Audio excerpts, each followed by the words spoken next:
Hello friends, welcome back to my YouTube channel. মই অনুৰাগ শৰ্মা আপোনালোক সকলোকে পুনৰবাৰ স্বাগতম জনাইছো মোৰ YouTube চেনেলটোলৈ। আজি মই আপোনালোকৰ সন্মুখত এটা নতুন ভিডিঅলৈ উপস্থিত হৈছো আৰু আজিৰ ভিডিঅটোত যোৱাকালি মই এটা ভিডিঅ' বনাইছিলো APSC অসম লোক সেৱা আয়োগ আসাম পাব্লিক সাৰ্ভিস কমিশনে ৰিসেন্টলি এটা এডভাৰটাইজমেন্ট নটিফিকেশন কি বুলি কয় ৰিলিজ কৰিছে। সো এডভাৰটাইজমেন্ট নটিফিকেশনটো আহিছিলে এনফোৰ্সমেন্ট ইন্সপেক্টৰ আন্ডাৰ দি ট্ৰান্সপোৰ্ট ডিপাৰ্টমেন্ট আসাম। সো এই এনফোৰ্সমেন্ট ইন্সপেক্টৰৰ এক্সামটো ইয়াৰ আগতে 2020-21ত APSC অনুষ্ঠিত কৰি গৈছিলে আৰু তাৰে মই আগৰ লাষ্ট টাইম যোনটো সিলেবাস আছিল হেখন মই আপোনালোকৰ সৈতে ডিসকাস কৰিম আৰু লগতে এক্সাম প্যাটাৰ্নটোৰ ওপৰত মই আপোনালোকক বুজাই দিম এক্সাম প্যাটাৰ্নটো কেনেকুৱা আৰু লগতে ইয়াতে আৰ্টস সায়েন্স কমাৰ্স যিকোনো গ্ৰেজুৱেটে বা স্নাতকৰে এপ্লাই কৰিব পাৰে আৰু লগতে কোনবাই যদি আৰ্টস সায়েন্স কমাৰ্সত গ্ৰেজুৱেচন নাই কিন্তু হাই সেকেন্ডাৰী লকে পাস কৰি পেলাই আৰ্টস সায়েন্স বা কমাৰ্সৰ হাই সেকেন্ডাৰী পাস কৰি পেলাই কোনবাই যদি কি বুলি কয় 3 বছৰীয়া ডিপ্লোমা লৈছিলে মেকানিক্যাল বা অটোমোবাইল ইঞ্জিনিয়াৰিংত হে ডিপ্লোমা থকা ক্যান্ডিডেটসও এপ্লাই কৰিব পাৰিব। যদিহে কাৰোবাৰ ডিগ্ৰী নাই তেতিয়ালে হে ডিপ্লোমা হাই সেকেন্ডাৰী প্লাস ডিপ্লোমা মেকানিক্যাল আৰু কি বুলি কয় অটোমোবাইলৰ হেতু এপ্লিকেবল হ'ব আৰু নহলে আৰ্টস সায়েন্স কমাৰ্সৰ ক্যান্ডিডেটসে এপ্লাই কৰিব পাৰিব। ইয়াতে ইঞ্জিনিয়াৰিং BBA BCA হেখিনি ক্যান্ডিডেটসে এপ্লাই কৰিব নোৱাৰে। ঠিক আছে, সো এটো বস্তু মই আপোনালোকৰ হৈতে ক্লিয়াৰিফিকেশন কালিও কৰিলো APSC ৰ হৈতেও কথা পাতিলো তেওঁলোকে একে ক্লিয়াৰিফিকেশন দিলে আৰু আপোনালোকেও যদি কোনবাই কথা পাতি চাইছে তেতিয়াহলে গম পাব। সো এতিয়া এনফোৰ্সমেন্ট ইন্সপেক্টৰৰ যোনটো এক্সাম প্যাটাৰ্ন মই প্ৰথমতে সিলেবাস যোৱাৰ আগতে মই এক্সাম প্যাটাৰ্নটো কৈ দিছো। সো লাষ্ট টাইম যোনটো এক্সাম প্যাটাৰ্ন আছিল আপোনালোকে মোৰ স্ক্ৰিনত দেখিছে ৰেড কালাৰ দি লিখি দিছো। সো এক্সাম প্যাটাৰ্নটো আছিল স্টেজ 1ত ৰিটেন এক্সাম আছিল এটা MCQ বেসড পৰীক্ষা হৈছিল OMR শীট বেসড। ঠিক আছে, OMR based multiple choice questions আছিল যেনেকে APSC ৰ CC ৰ জেনাৰেল ষ্টাডিজ পেপাৰখন থাকে জেনাৰেল ষ্টাডিজ 1 তেনেকুৱা ধৰণৰে আছিল। ইয়াতে কিছুমান বস্তু এক্সট্ৰাকে ইনক্লুডেড আছিল আৰু স্টেজ 2ত আছিল ভাইভা পোষ্ট বা ইন্টাৰভিউ। ঠিক আছে, এটা পোষ্টৰ এগেইনষ্টে 3 জন মানকে ক্যান্ডিডেটস এটা এতিয়া ধৰ এবাৰ 27টা পোষ্ট আছে 27 ৰ 3 টাইমছ কৰি দিও। সো এৰাউন্ড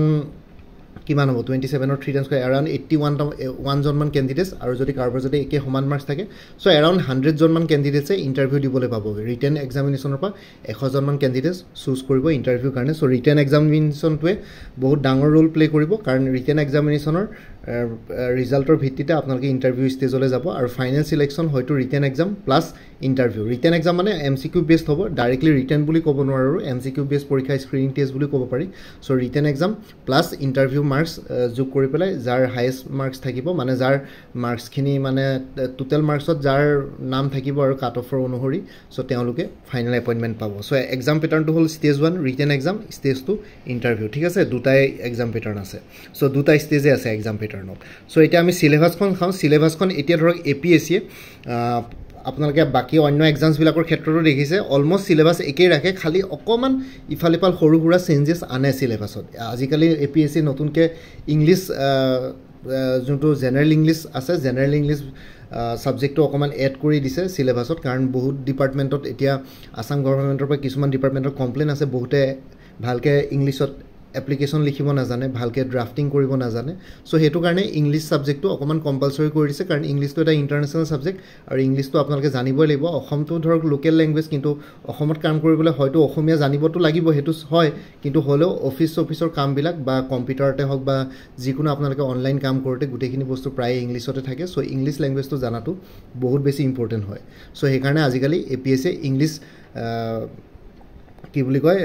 ইংলিশৰ যোনটো পোৰশন আছে হেতু ইনক্লুড কৰি দিয়ে আৰু ইয়াতে এখন জেনাৰেল ষ্টাডিজ পেপাৰখনৰ এখনে পেপাৰ আছে সিঙ্গল পেপাৰ জেনাৰেল ষ্টাডিজ 2 আৱাৰ্ছৰ 200 মাৰ্কছৰ আৰু ইয়াতে নিগেটিভ মাৰ্কিং থাকিব 1/4 of the marks assign to that question. So 2 marks কে থাকিলে নিগেটিভ মাৰ্কিং 0.50 কে যাব। ঠিক আছে, APSC নিগেটিভ মাৰ্কিং ৰাখে এক্সামস বিলাকত। সো ইয়াতো থাকিব। সো হেতু লৈ পেলাই নিশ্চিন্ত হৈ থাকো নিগেটিভ মাৰ্কিং থাকিবই আৰু লগতে সিলেবাস যোনখন আছিল হেখনত মই কৈ দিছো কাৰেন্ট এফেয়াৰ্স আছিল এখন 2020-21 ৰ সিলেবাস লাষ্ট টাইম যোনটো হৈছিল 2020-21 তে হৈছিল পৰীক্ষা। সো কাৰেন্ট এফেয়াৰ্সত আছিল আসাম আৰু ইণ্ডিয়া অসম আৰু ভাৰতৰ দুইটাৰ কাৰেন্ট এফেয়াৰ্স দৰকাৰ পৰিছিল। Sports books author and important people of Assam so এইখিনি বস্তু থাকে আৰু economy of India and Assam, history Assam and India and Indian national movement. ঠিক আছে, Indian polity and constitution of India, geography, environment of Assam, transport and traffic rules, general mental ability আৰু numerical aptitude. So এইখিনি হৈ গ'ল কাৰেন্ট এফেয়াৰ্স বুলি ক'লে মানে আপোনালোকৰ কাৰেন্ট এফেয়াৰ্স ইণ্ডিয়া আসাম আৰু ইয়াতে অকল ইণ্ডিয়া আৰু আসাম আছে কিন্তু আজিকালি ইণ্ডিয়া আসাম বুলি নকৈ পেলাই এনে general current affairs international current এফেয়াৰ্ছো কভাৰ হৈ যায় কাৰেণ্ট এফেয়াৰ্ছ ছেকশ্যনত ঠিক আছে চ' অকণমান মাইনত কিছুমান চেঞ্জেছ আহিব পাৰে চিলেবাছত চ' কাৰেণ্ট এফেয়াৰ্ছ বুলি ক'লে অভাৰঅল আপোনালোকে গোটেইখিনি নেশ্যনেল ইণ্টাৰনেশ্যনেল ষ্টেট গোটেইখিনি কাৰেণ্ট এফেয়াৰ্ছ কভাৰ কৰিব লাগিব আৰু sports books authors and important people of Assam so' সেইখিনি বস্তু থাকেই আৰু প্ৰত্যেকটো পৰীক্ষাতে এটা দুটা কুৱেশ্যন সোধা হয় অৰুণোদয় কোন চনত পাব্লিছ হৈছিলে লাইক জয়মতী কুঁৱৰী কোনে লিখিছিলে লেখক কোন আছিলে ঠিক আছে লক্ষ্মীনাথ বেজবৰুৱা চ' তেনেকুৱা ধৰণৰ questions sports books authors and important people of Assam এইখিনি থাকে ভোগেশ্বৰ বৰুৱাই কোন চনত মেডেল পাইছিলে কি খেলত ক্ৰীড়াৰ কাৰণে মেডেল পাইছিলে চ' তেনেকুৱা ধৰণৰ স্পৰ্টছৰ কুৱেশ্যনছ তেনেকুৱা ধৰণৰ কুৱেশ্যনছ হিষ্টৰিকেলে হওক বা প্ৰেজেণ্ট ৰিলেটেড কুৱেশ্যনছ আপোনালোকৰ আহিব পাৰে আৰু economy of India and Assam অসমৰ আৰু ভাৰতৰ ইকনমিৰ ওপৰত কুৱেশ্যনছ আহিব পাৰে চ' আছাম ইকনমিত বেচিকলি কি হ'ব টুৰিজিম ইণ্ডাষ্ট্ৰীৰ ওপৰত কেতিয়াবা কিছুমান ষ্টেটিষ্টিকেল ডেটা আহিব পাৰে নহ'লে টি গাৰ্ডেনৰ ওপৰত কিছুমান কুৱেশ্যনছ আহিব পাৰে আৰু লগতে সেই তেনেকুৱা ধৰণৰ কুৱেশ্যনছে আহিব বেলেগ একো নাই এগ্ৰিকালচাৰ ৰিলেটেড কুৱেশ্যনছ আহিব পাৰে তাৰপিছত আৰু জি আই টেক বা সেইখিনিও ইকনমি ৰিলেটেডে হৈ যায় আছাম ইকনমিৰ ভিতৰতে পৰি যায় জি আই টেক বা জিঅ'গ্ৰাফিকেল ইণ্ডিকেশ্যন টেক পৰিলে মানেহে আপোনালোকৰ তাতে কি বুলি কয় এটা প্ৰডাক্ট ইকনমিকলি মানে কি বুলি কয় এটা ইকনমিকলি ষ্ট্ৰং হ'ব পাৰে এটা প্ৰডাক্ট আৰু তেতিয়া ইণ্টাৰনেশ্যনেল মাৰ্কেটত ভেলু থাকে চ' তেনেকৈ ইকনমিৰ লগত কানেক্টেডে হৈ যায় বস্তুবোৰ চ' তেনেকুৱা ধৰণৰ ডাইৰেক্ট ইকনমি বুলি ক'লে মানে আপোনালোকে বহুত ডাঙৰ ইকনমিক ভাৰ্জন বুলি নাভাবিব চ' ইয়াতে তেনেকুৱা ধৰণৰ কুৱেশ্যনছ আহে আৰু ইণ্ডিয়ান ইকনমি বুলি ক'লে মানে ইণ্ডিয়ান ইকনমিৰ যিকোনো কুৱেশ্যন আহিব পাৰে আৰু বাজেটৰ পৰা আদি কৰি গোটেইখিনি বস্তু ৰিজাৰ্ভ বেংকৰ কুৱেশ্যনছ বেংকিং ৰিলেটেড কুৱেশ্যনছো কিছুমান আহিব পাৰে চ' তেনেকুৱা ধৰণৰ তাৰপিছত হিষ্ট্ৰী আৰু ইণ্ডিয়ান নেশ্যনেল মুভমেণ্ট সেইখিনি থাকিব history medieval Indian history ancient Indian history medieval Indian history modern Indian history অসমৰো হিষ্ট্ৰী কুৱেশ্যনছ আহিব আহোম ৰাজত্বৰ পৰা আদি কৰি নৰনাৰায়ণ ৰজালৈকে শংকৰদেৱ মাধৱদেৱৰলৈকে সেইখিনি কুৱেশ্যনছ ইয়াতে কভাৰ হয় Indian polity and constitution of India সেইটো থাকিবই জিঅ'গ্ৰাফী থাকেই ইণ্ডিয়া আৰু আছামৰ জিঅ'গ্ৰাফী আহে আৰু ইয়াতে জিঅ'গ্ৰাফীৰ কুৱেশ্যনছ কেতিয়াবা ৱৰ্ল্ড জিঅ'গ্ৰাফী ৰিলেটেড কুৱেশ্যনছো আহি যায় লাইক ধৰক এতিয়া পটককৈ কুৱেশ্যন আহিব পাৰে গ্ৰেট ব্ৰিটেইনৰ কেপিটেল কি ঠিক আছে ৰাছিয়াৰ কেপিটেল কি বা ৰাছিয়াৰ কাৰেঞ্চি কি ইউনাইটেড ষ্টেটছ অফ আমেৰিকাৰ কাৰেঞ্চি কি ইজৰাইলৰ কেপিটেল কি চ' তেনেকুৱা ধৰণৰ কুৱেশ্যনছ আহিব পাৰে সেইখিনি জিঅ'গ্ৰাফী অফ দি ৱৰ্ল্ডে পৰে আৰু লাইক ছুইচ কেনেলে কোন দুটা ৱাটাৰ বডি কানেক্ট কৰিছে মেডিটেৰিয়ান চি আৰু ব্লেক ৰেড চি চ' তেনেকুৱা ধৰণৰ কুৱেশ্যনছ জিঅ'গ্ৰাফীত আহিব পাৰে ইয়াতে ইণ্ডিয়া আৰু আছাম আছে কিন্তু আজিকালি অলপ মাইনাছ চেঞ্জ হৈছে জিঅ'গ্ৰাফী বুলি ক'লে মানে world geography India geography Assam geography গোটেইকেইটা আহে খালি হিষ্ট্ৰীটো ৱৰ্ল্ড পৰ্চনটো অসমৰ পৰীক্ষাবিলাকত নাহে এনভাইৰমেণ্ট অফ আছাম আহিব পাৰে আছাম এনভাইৰমেণ্ট মানে আপোনালোকৰ কি বুলি কয় national parks wild life sanctuaries সেইখিনি বস্তুৰ ওপৰত কুৱেশ্যনছ আহিব পাৰে লাইক অসমত কোনটো ফৰেষ্ট আটাইতকৈ বেছি ডিচাইডিয়াছ ফৰেষ্ট নে ট্ৰপিকেল ৰেইন ফৰেষ্ট ত' তেনেকুৱা ধৰণৰ কুৱেশ্যনছ আহিব পাৰে ট্ৰপিকেল ৰেইন ফৰেষ্টৰ ট্ৰিবিলাকৰ নাম চাম আহিব পাৰে সেই তেনেকুৱা ধৰণৰ কুৱেশ্যনছ এনভাইৰমেণ্ট অফ আছামত আহিব পাৰে ইয়াতে এনভাইৰমেণ্ট অফ আছাম বুলি কৈছে কিন্তু এনভাইৰমেণ্ট অফ আছাম ইণ্ডিয়া দুইটাই কভাৰ হ'ব ট্ৰেন্সপৰ্ট এণ্ড ট্ৰেফিক ৰুলছৰ ওপৰত কুৱেশ্যনছ আহিব পাৰে ট্ৰেন্সপৰ্ট এণ্ড ট্ৰেফিক ৰুলছ এতিয়া যিহেতু এইটো ট্ৰেন্সপৰ্ট ডিপাৰ্টমেণ্টৰ পষ্ট হয় এনফৰ্চমেণ্ট ইনস্পেক্টৰ আৰু ইয়াতে ভালকৈ আপোনালোকে ট্ৰেন্সপৰ্টৰ লগত জড়িত হৈ থাকিব লাগিব চ' সেইকাৰণে ট্ৰেন্সপৰ্ট এণ্ড ট্ৰেফিক ৰুলছৰ ওপৰত আপোনালোকে কুৱেশ্যনছ এক্সপেক্ট কৰিব পাৰে আৰু জেনেৰেল মেণ্টেল এবিলিটি আৰু numerical aptitude general mental ability আৰু নিউমেৰিকেল এপ্টিটিউড মানে কি আৰু ক্লাছ 10 লেভেল মেথছ থাকিব ৰিজনিং থাকিব সেইখিনি বস্তু থাকিব জেনেৰেলি যোনবিলাক পৰীক্ষা থাকে ADR কাৰণে যদি আপোনালোকে পঢ়ি আছে একেখিনিয়ে পঢ়িব লাগিব APSCৰ এছিষ্টেণ্ট একাউণ্টছ অফিচাৰৰ কাৰণে মেথছ ডেছক্ৰিপটিভ যোনটো পঢ়ি আছে একেখিনিয়ে পঢ়িব লাগিব বাকী অন্য কম্পিটিটিভ এক্সামছৰ কাৰণে যিখিনি পঢ়ি আছে সেইখিনিও একেখিনিয়ে পঢ়িব লাগিব general mental ability general mathematics aptitude ঠিক আছে এৰিথমেটিক নিউমেৰিকেল এপ্টিটিউড ৰিজনিং এইবিলাক বস্তু চব একেই আৰু কানেক্টেড হয় চ' সেইখিনি একেখিনিকে চাই থাকিব লাগে বাৰে বেটি চ' আপোনালোকৰ কমন পৰি যায় অকল জাষ্ট ফিগাৰ্ছ আৰু নেমবিলাক চেঞ্জ কৰি দিয়ে বাকী HCF LCM ট্ৰিগন'মেট্ৰি জিঅ'মেট্ৰি তাৰপিছত মেনচুৰেশ্যন তাৰপিছত age related problems blood relations ঠিক আছে ডাইৰেকশ্যন তাৰপিছত আৰু আহি যায় আপোনালোকৰ permutation combination simple interest compound interest so' সেইখিনি বস্তু ইয়াতে কভাৰ হয় আৰু চ' বেলেগ একো নাই আৰু ঠিক আছে চ' চিলেবাছটো এইটোৱে আছিলে লাষ্ট টাইম চ' এনেকুৱাই হ'ব চিলেবাছ অকণমান মাইনত চেঞ্জেছ হ'ব পাৰে আৰু কিবা কিবি মই মাইনত চেঞ্জেছবিলাক ক'লোৱেই জিঅ'গ্ৰাফী ইয়াতে ইণ্ডিয়া আৰু আছাম আছে এনেই এইবাৰ চিলেবাছত মেবি অকল জেনেৰেল জিঅ'গ্ৰাফী দি দিব ঠিক আছে লগতে ইয়াতে সেই তেনেকুৱা ধৰণৰ সেই অলপ চলপ কিছুমান চেঞ্জ হৈছে ইয়াতে এনভাইৰমেণ্ট অফ আছাম বুলি আছে এইবাৰ চাগে ইক'লজি এণ্ড এনভাইৰমেণ্ট বুলি এটা কি বুলি কয় চিলেবাছত এটা পৰ্চন দি দিব য'ত আপোনালোকে ইক'লজি এনভাইৰমেণ্ট গোটেইখিনি বস্তু কভাৰ কৰিব লাগিব আৰু ইণ্টাৰনেশ্যনেল নেশ্যনেল আছাম চ' সেইখিনি বস্তু আৰু এইবিলাক জেনেৰেল কুৱেশ্যনছ আপোনালোকে প্ৰিভিয়াছ ইয়াৰ কুৱেশ্যন পেপাৰ্ছবিলাক যদি ছল্ভ কৰি যায় আপোনালোকে বহুতখিনি কুৱেশ্যন কমনে পাই যায় ঠিক আছে চ' এইখিনি আছিলে চিলেবাছ লাষ্ট টাইম চ' আপোনালোকৰ মই আশা কৰিলোঁ যে আপোনালোকৰ ক্লেৰিফিকেশ্যন পাই গ'ল এক্সাম পেটাৰ্ণৰ চিলেবাছৰ ওপৰত এতিয়া খালি কথাটো হ'ল এনফৰ্চমেণ্ট ইনস্পেক্টৰৰ কাৰণে এটা কৰ্চো আগবঢ়াইছোঁ আৰু চাওক মই আৰু এটা কথা কৈ দিছোঁ বহুতবিলাক APSCৰে হওক বা আসাম গভৰ্ণমেণ্ট ADRE যিমানবিলাক এক্সামছ আছে তাতে আপোনালোকে দেখিব সিলেবাছত অলমষ্ট একে এতিয়া ইয়াতে সিলেবাছখন চলে আপোনালোকে হিষ্ট্ৰী আছে জিঅ'গ্ৰাফি আছে হিষ্ট্ৰী পলিটি ইকনমি এইখিনি বস্তু আছে ঠিক আছে এইখিনি কি হয় সোশ্যাল সায়েন্সৰ সাবজেক্ট হয় সো ADRE কাৰণে আপোনালোকে সোশ্যাল সায়েন্স পঢ়ি আছে সো সোশ্যাল সায়েন্স পঢ়া মানে কি এইখিনি বস্তু আপোনালোকৰ কভাৰ হৈ গৈছে ঠিক আছে সো তেনেকুৱা ধৰণৰ কথা এটা জেনাৰেল নলেজ বুলি ক'লে মানে কি আহে কাৰেণ্ট এফেয়াৰ্স আহে ecology and environment related questions আহে ঠিক আছে বুকছ এণ্ড অথৰ্ছ সেইখিনি বস্তু জেনেৰেল নলেজৰ ছেকশ্যনত আহি যায় তাৰপিছত আহি যায় আপোনালোকৰ বুকছ অথৰ স্পৰ্টছ সেইখিনি জেনেৰেল নলেজত আহি যায় কাৰেণ্ট এফেয়াৰ্ছত আহি যায় চ' তেনেকুৱা ধৰণৰ কুৱেশ্যন ইয়াতে আপোনালোকে ADRE নিচিনাকৈ ছ'চিয়েল ষ্টাডিজ জেনেৰেল নলেজ সেইখিনিও সোমাই আছে চ' সেইটো কাৰণে আপোনালোকে বেছি পেনিক কৰি লাভ নাই চ' বস্তুবিলাক চবতে একেই চিলেবাছে কভাৰ হৈছে এটা এক্সামৰ প্ৰিপেৰেশ্যন কৰিলে মানে বাকী এক্সামছবিলাক কভাৰ হৈয়ে যায় এতিয়া কথাটো হ'ল এনফৰ্চমেণ্ট ইনস্পেক্টৰ যোনটো কোৰ্চ আছে আপোনালোকে যদি আগতে মোৰ পৰা কিবা কোৰ্চ কিনি থৈছে ADRE কোৰ্চে হওক বা tourism development officer CDPO assistant accounts officer APSC CC preliminary বা তেনেকুৱা APSC ৰিচাৰ্চ এছিষ্টেণ্ট ঠিক আছে চ' যিকোনো কোৰ্চ কিনি থৈছে যদি তাতে কিছুমান যোনখিনি পৰ্চন ইনক্লুডেড আছে চ' কোনোবাই যদি এইখিনি বস্তু গোটেইখিনি ইনক্লুডেড আছে তেতিয়াহ'লে কিনিব নালাগে আৰু যদি কাৰোবাৰ যদি কিবা পৰ্চন থাকি গৈছে কোনোবা এটা কোৰ্চত ধৰক টুৰিজম ডেভেলপমেণ্ট অফিচাৰ আৰু CDPOত কিছুমান পৰ্চন ইয়াৰ পৰা নালাগে চ' সেইটো কাৰণে তেতিয়াহ'লে আপোনালোকে ইয়াৰ পৰা যোনখিনি পৰ্চন আপোনালোকৰ তাত নাই সেইখিনি কিনিব পাৰে তেতিয়া প্ৰাইচটো কমি যাব আৰু লগতে কথাটো হ'ল যে কোনোবাই যদি একেবাৰে কিনা নাই তেতিয়াহ'লে আপোনালোকে গোটেই কোৰ্চটো ল'ব পাৰে APSC enforcement officer full course গোটেইখিনি বস্তু একেই আৰু ইয়াতে 500+ MCQs কভাৰ হৈছে ট্ৰেন্সপৰ্ট এণ্ড ট্ৰেফিক ৰুলছৰ ওপৰত চ' ট্ৰেন্সপৰ্ট আৰু ট্ৰেফিক ৰুলছৰ ওপৰত কুৱেশ্যনছ ইয়াতে কভাৰ কৰি দিছোঁ কাৰণ ইয়াতে যিহেতু ট্ৰেন্সপৰ্ট ডিপাৰ্টমেণ্ট ৰিলেটেড পোষ্ট হয় চ' ট্ৰেন্সপৰ্ট এণ্ড ট্ৰেফিক ৰুলছৰ ওপৰত আপোনালোকে কুৱেশ্যনছ এক্সপেক্ট কৰিব পাৰে তাৰপিছত 3000+ MCQs থাকিব অসমৰ ওপৰত গোটেইবিলাক টপিকছ কভাৰ হৈছে যেনেকৈ Assam history geography polity economy books and authors important personalities sports সেইবিলাক বস্তু ইয়াতে কভাৰ হৈছে ঠিক আছে তাৰপিছত 50+ MCQs নৰ্থ ইষ্টাৰ্ণ ষ্টেটছ চ' নৰ্থ ইষ্টাৰ্ণ ষ্টেটছৰ ওপৰত ট্ৰাইবছ আৰু ফেষ্টিভেলছবিলাকৰ ওপৰত কেপিটেলছবিলাকৰ ওপৰত কেতিয়াবা কুৱেশ্যনছ আহি যায় চ' সেইটো কাৰণে 50টাতকৈ বেছি MCQs নৰ্থ ইষ্টাৰ্ণ ষ্টেটছৰ ওপৰত ইয়াতে কভাৰ হৈছে 3000+ MCQs আছে ইণ্ডিয়ান ইকনমিক্সৰ ওপৰত যিহেতু পৰ্চনত আছে 3000+ MCQs কভাৰ হৈছে Indian history society art and কালচাৰৰ ওপৰত 3000+ MCQs কভাৰ হৈছে ইণ্ডিয়ান পলিটি আৰু কনষ্টিটিউশ্যনৰ ওপৰত 3000+ MCQs কভাৰ হৈছে জিঅ'গ্ৰাফি ইক'লজি আৰু এনভাইৰনমেণ্টৰ ওপৰত 320 MCQs কভাৰ হৈছে জেনেৰেল ছায়েন্সৰ ওপৰত 275+ MCQs কভাৰ হৈছে কম্পিউটাৰ নলেজৰ ওপৰত ইয়াতে চিলেবাছত কম্পিউটাৰ নলেজ নাই কেতিয়াবা কিন্তু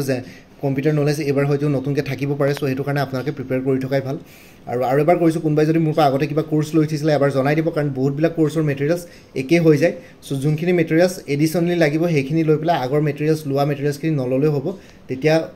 অট'মেটিকলি প্ৰাইচটো কমি যাব চ' সেইটো কাৰণে বাৰে প্ৰতি আপোনালোকে অভাৰৰাইড নকৰিব কোৰ্চবিলাক চ' কোনোবাই যদি লোৱা নাই তেতিয়াহ'লে ল'ব পাৰে কোনোবাই যদি লৈ থৈছে তেতিয়াহ'লে এবাৰ জনাই দিব কোনটো কোৰ্চ লৈছিলে তাৰপিছত 1500তকৈ বেছি MCQs কভাৰ হৈছে কাৰেণ্ট এফেয়াৰ্ছৰ ওপৰত 2023-24 উইথ এক্সপ্লেনেশ্যন আছে ঠিক আছে কাৰেণ্ট এফেয়াৰ্ছ আপোনালোকৰ জানুৱাৰী 2023 পৰা জুলাই 2024লৈকে কভাৰ হৈছে চ' এটা কাৰেণ্ট এফেয়াৰ্ছ মই 2023 কভাৰ কৰাৰ এইটোৱেই কাৰণ যে পৰীক্ষাটো যিহেতু এইটো বছৰ যদি হৈ যায় 2023 কেতিয়াবা দুই এটা কুৱেশ্যনছ আহি যাব পাৰে সেইকাৰণে ইনক্লুড কৰিছোঁ যদি এইটো বছৰ পৰীক্ষা নহয় তেতিয়াহ'লে কাৰেণ্ট এফেয়াৰ্ছ আপোনালোকে 2024ৰ পৰা চালে হ'ল তথাপিতো ইয়াতে ইনক্লুড কৰি দিছোঁ আপোনালোকে এবাৰ পঢ়ি ল'ব পাৰিব আপডেটেড কাৰেণ্ট এফেয়াৰ্ছবিলাক আপোনালোকে প্ৰত্যেক মাহে পাই থাকিব লাইফ টাইমৰ কাৰণে এবাৰ মোৰ পৰা কোৰ্চ ল'লে তাৰ কাৰণে আপোনালোকে জাষ্ট হোৱাটছএপত প্ৰত্যেক মাহৰ ষ্টাৰ্টিঙতে এটা ৰিমাইণ্ডাৰ মেছেজ মোক দিলেই হ'ল আৰু লগতে হেণ্ড ৰিটেন নোটবুক আছে জেনেৰেল মেণ্টেল এবিলিটি নিউমেৰিকেল এপ্টিটিউডৰ ওপৰত ষ্টেপ বাই ষ্টেপ এক্সপ্লেনেশ্যন ফৰ্মুলাছ গোটেইবিলাক আছে ঠিক আছে চ' এইখিনি বস্তু আপোনালোকৰ ইয়াতে কভাৰ হৈছে তাৰপিছত ইয়াতে total MCQs PDF ফৰ্মেটত 17,500+ 12 MCQs cover হৈছে প্ৰাইচটো হ'ল 375 অনলি কোনোবা যদি ইণ্টাৰেষ্টেড কেণ্ডিডেটছ আছে তেতিয়াহ'লে এই হোৱাটছএপ নাম্বাৰটো মোক মেছেজ কৰি জনাওক যে আপোনালোকক APSC এনফৰ্চমেণ্ট ইনস্পেক্টৰ কোৰ্চটো লাগে মই লগে লগে কোৰ্চৰ ডিটেইলছখিনি শ্বেয়াৰ কৰিম লগতে পে'মেণ্টৰ লিংক দি দিম পে'মেণ্ট কৰাৰ লগে লগে আপোনালোকে গোটেই কোৰ্চটো হোৱাটছএপত PDF ফৰ্মেটত পাই যাব ঠিক আছে গোটেই কোৰ্চটো একচুৱেলি PDF ফৰ্মেটত আছে আৰু য'ত statement based questions like statement based questions আছে numerical ability numerical aptitude general mental ability খিনি step by step explanation formulas গুটেখিনি পাই যাব current affairs আপোনালোকে MCQs plus explanation গুটেখিনি পাই যাব ঠিক আছে গুটেখিনি বস্তু কভাৰ হৈছে খালি PDF ফৰ্মেটত আছে সো কোনবা যদি ইন্টাৰেস্টেড ক্যান্ডিডেটস আছে তেতিয়ালে এই WhatsApp নম্বৰটো মেছেজ কৰি জনাওক আপোনালোকক এনফৰ্চমেণ্ট ইনস্পেক্টৰ কোৰ্সটো লাগে বুলি সো মই লগে লগে পেমেন্টৰ লিংক দি দিম পেমেন্ট কৰাৰ লগে আপোনালোকে গুটেই কোৰ্সটো নিজৰ WhatsAppতে পাব বাকি অন্য এভেইলেবল কোৰ্সেস বিলাক হল APSC এনফৰ্চমেণ্ট ইনস্পেক্টৰ কলৱে 375 ত এভেইলেবল আছে তাৰপিছত আৰু লগতে আপোনালোকে আগতে যদি কিবা কোৰ্চ কিনি থৈছে আৰু এবাৰ জনাই দিব মই আৰু এবাৰ ৰিপিট কৰি দিছোঁ কথাটো তাৰপিছত APSC assistant accounts officer APDCL AGCL কাৰণে ফুল কোৰ্চ এভেইলেবল আছে জেনেৰেল ইংলিছ জেনেৰেল নলেজ আৰু মেথমেটিক্স ডেছক্ৰিপটিভ তিনিখন পেপাৰ ইয়াতে কভাৰ হৈছে 400 ৰুপিছত আৰু কাৰোবাৰ যদি একাউণ্টেঞ্চি কোৰ্চ ছাবজেক্ট আছে তেতিয়াহ'লে এক্সটাৰ্নেল লিংক এটা শ্বেয়াৰ কৰিম সেইটোৰ কাৰণে মই প্ৰাইচ চাৰ্জ কৰা নাই সেইটো ফ্ৰী অফ কষ্ট আপোনালোকৰ একাউণ্টেঞ্চি লিংকটো মই আপোনালোকক দি দিম APSC ৰিচাৰ্চ এছিষ্টেণ্ট ফাইনেন্স ডিপাৰ্টমেণ্টৰ ফুল কোৰ্চ এভেইলেবল আছে 400ত APSC CCC প্ৰিলিমিনাৰী 2024-25ৰ ফুল কোৰ্চ এভেইলেবল আছে 400ত APSC CDPO child development project officer general English আৰু জেনেৰেল নলেজ দুইখন পেপাৰৰ কাৰণে ফুল কোৰ্চ এভেইলেবল আছে 300ত বাকী অপশ্যনেল ছাবজেক্টছৰ কাৰণে এক্সটাৰ্নেল লিংকছ এভেইলেবল আছে হোম ছায়েন্স ছ'চিয়লজি ফিল'চফি আৰু সাইক'লজি এই চাৰিটা ছাবজেক্ট আপোনালোকে অপশ্যনেল ছাবজেক্টছ আপোনালোকে এক্সটাৰ্নেল লিংক পাই যাব আৰু এইকেইটাৰ কাৰণে আপোনালোকে কোনো পে' কৰিব নালাগে জেনেৰেল ইংলিছ আৰু জেনেৰেল নলেজৰ কোৰ্চটোৰ দামে 300 টকা বাকী কাৰোবাৰ যদি হোম ছায়েন্স ছ'চিয়লজি সাইক'লজি বা ফিল'চফি আছে এই চাৰিটা ছাবজেক্ট আছে তেতিয়াহ'লে মই এক্সটাৰ্নেল লিংক শ্বেয়াৰ কৰিম তাৰ কাৰণে আপোনালোকে প্ৰাইচ দিব নালাগে কোৰ্চটো ল'লেই হ'ল তাৰপিছত Assam direct recruitment ADRE 2.0 full course available আছে 350ত উইমেন এণ্ড চাইল্ড ডেভেলপমেণ্টৰ ষ্টেটিষ্টিকেল এছিষ্টেণ্টৰ ফুল কোৰ্চ এভেইলেবল আছে 350ত আছাম পুলিচ SI কনিষ্টেবল আৰু অন্যান্য পোষ্টসমূহৰ কাৰণে ফুল কোৰ্চ এভেইলেবল আছে 350ত তাৰপিছত আহি গ'ল আপোনালোকৰ APSC computer operator full course available আছে 300ত APSC tourism development officer full course available আছে 300ত আৰু APSC মটৰ ভেহিকল ইনস্পেক্টৰৰ জেনেৰেল ষ্টাডিজ পেপাৰখনৰ ওপৰত ফুল কোৰ্চ এভেইলেবল আছে 400ত আৰু কাৰেণ্ট এফেয়াৰ্ছৰ কথা ক'লোৱে up to date current affairs প্ৰত্যেক মাহৰ ষ্টাৰ্টিঙতে পাই যাব তাৰ কাৰণে আপোনালোকে জাষ্ট ৰিমাইণ্ডাৰ মেছেজ এটা দিলে হ'ল লাইফ টাইমৰ কাৰণে পাই থাকিব কোনোবা যদি ইণ্টাৰেষ্টেড কেণ্ডিডেটছ আছে তেতিয়াহ'লে এই হোৱাটছএপ নম্বৰটো মেছেজ কৰি জনাওক আপোনালোকক কোনটো কোৰ্চ লাগে কোৰ্চৰ কণ্টেণ্ট শ্বেয়াৰ কৰিম তাতে কি থাকিব মই আপোনালোকক জনাই দিম লগতে পে'মেণ্টৰ লিংক দি দিম পে'মেণ্ট কৰাৰ লগে লগে গোটেই কোৰ্চখিনি আপোনালোকে হোৱাটছএপত PDF ফৰ্মেটত পাই যাব আৰু কোনোবাই যদি আগতে মোৰ পৰা কিবা কোৰ্চ কিনি থৈছে এবাৰ জনাই দিব কাৰণ কিছুমান কোৰ্চৰ মেটেৰিয়েলছ কমন হ'ব পাৰে সেই কমন মেটেৰিয়েলছখিনি নলৈ পেলাই এডিশ্যনেলি যোনখিনি মেটেৰিয়েলছ লাগে সেইখিনি ল'লে হ'ল তেতিয়া আপোনালোকৰ প্ৰাইচটো কমি যাব আৰু কোনোবাই যদি আগতে মোৰ পৰা কোৰ্চ লোৱা নাই তেতিয়াহ'লে গোটেই কোৰ্চটো ল'ব পাৰে আৰু যোনটো ইয়াতে হোৱাটছএপ নম্বৰ শ্বেয়াৰ কৰিছে সেইটো অনুগ্ৰহ কৰি কল নকৰিব এইটো জাষ্ট হোৱাটছএপ মেছেজৰ কাৰণে এভেইলেবল কলৰ কাৰণে এভেইলেবল নহয় চ' ইমানেই আছিলে এই ভিডিঅ'টোৰ ডেছক্ৰিপশ্যন আৰু কমেণ্ট ছেকশ্যন চেক কৰক তাতে কোৰ্চসমূহৰ কথা আৰু এবাৰ উল্লেখ কৰি দিছোঁ আৰু লগতে এটা সেপাৰেট প্লেলিষ্ট ক্ৰিয়েট কৰি দিছোঁ APSC এনফৰ্চমেণ্ট ইনস্পেক্টৰ বুলি সেই এনফৰ্চমেণ্ট ইনস্পেক্টৰ প্লেলিষ্টৰ লিংকটো এই ভিডিঅ'টোৰ ডেছক্ৰিপশ্যনত দি দিছোঁ সেই প্লেলিষ্টত গ'লে এই পৰীক্ষাটোৰ লগত জড়িত সকলো ধৰণৰ ভিডিঅ'জ পাই যাব মই তাতে কভাৰ কৰি গৈ থাকিম ভিডিঅ'জবিলাক আৰু লগতে মোৰ আৰু এটা চেনেল আছে অসম আইকিউ বুলি সেই চেনেলটোৰ লিংকটো এই ভিডিঅ'টোৰ ডেছক্ৰিপশ্যনত শ্বেয়াৰ কৰিছোঁ আপোনালোকে সেইটো চেনেলো ছাবস্ক্ৰাইব কৰিব পাৰিব চ' ভৱিষ্যতলৈ এনেকুৱা ধৰণৰ কম্পিটিটিভ এক্সামছবিলাক দিয়াৰ ক্ষেত্ৰত আৰু অলপ এক্সট্ৰা গাইডেঞ্চ পাই যায় বাকী মোৰ ভিডিঅ'জবোৰ চাই যদি ভাল পায় মোৰ চেনেলটো ছাবস্ক্ৰাইব কৰি ল'ব আৰু লগতে আপোনালোকৰ যিমানখিনি ফেমিলি ফ্ৰেণ্ডছ ৰিলেটিভছ আৰু চিনাকি এক্সপিৰিয়েঞ্চ আছে তেওঁলোকৰ লগত মোৰ চেনেলটো শ্বেয়াৰ কৰিব লগতে কমেণ্ট ছেকশ্যনত জনাব কিবা যদি কুৱেশ্যন থাকে ডাউট থাকে মই নিশ্চয় আপোনালোকক কুৱেশ্যনছ আৰু ডাউটছবিলাকৰ ৰিপ্লাই দিবলৈ চেষ্টা কৰিম বাকী এই ভিডিঅ'ৰ ডেছক্ৰিপশ্যন আৰু কমেণ্ট ছেকশ্যন চেক কৰক বাকী আজিৰ ভিডিঅ'টো ইমানতে সমাপ্ত কৰি আপোনালোক সকলোৰ পৰা বিদায় দিলোঁ কাইলৈ পুনৰ এটা নতুন ভিডিঅ' লৈ আপোনালোকৰ সন্মুখত উপস্থিত হ'ম তেওঁলোকে ভালকৈ প্ৰিপেৰেশ্যন কৰি থাকক সকলোৱে অল দি বেষ্ট থাকিলে bye and take care friends Bharat Mata কি জয় জয় আই অসম